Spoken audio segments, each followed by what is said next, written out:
Hey guys, it's day 7 of your 30-day journey to healing.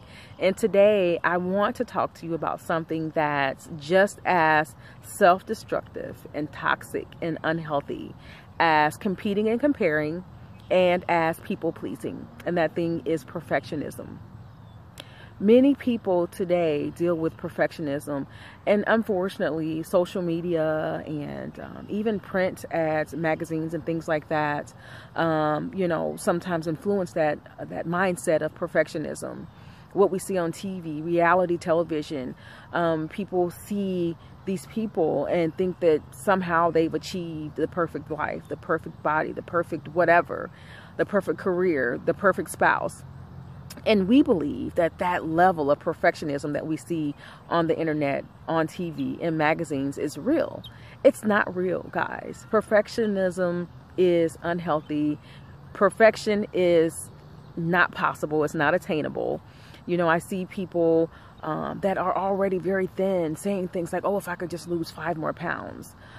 People that have a perfect life but just unhappy and sad and depressed and feeling defeated and feeling just incomplete when they have everything that so many people would love to have, that people would pay for, but they're not able to be content with it because they have this idea or this mindset that things can be perfect and they're not quite there. And the reason you're not happy is because you're trying to achieve perfection, and that's never going to happen. So when are you going to start enjoying your life and understanding that where you are now, how you look now, what you have now is enough? It's okay to want more. It's okay to want more. But being unhappy because you don't have more, being depressed because you don't have more, that's when it becomes problematic. Many people that deal with perfectionistic tendencies tend to be depressed.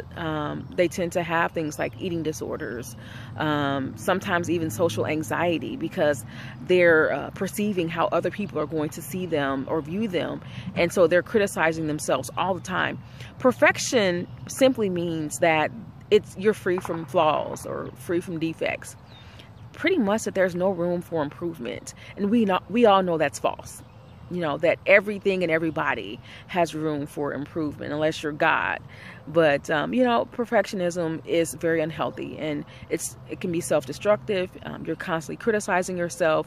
And one of the most unfortunate things about being perfectionistic is raising children when you have that type of mindset, because you kind of pass it on to your children and you kind of push them into a life and even into an adulthood in which they're depressed and they feel like they're inadequate, and they have things like eating disorders or performance anxiety and things like that because they think they have to be perfect in order to be great. Being excellent or striving for excellence or being great are all good, but perfection is not possible. It's not real. So let's start living and be happy with where you are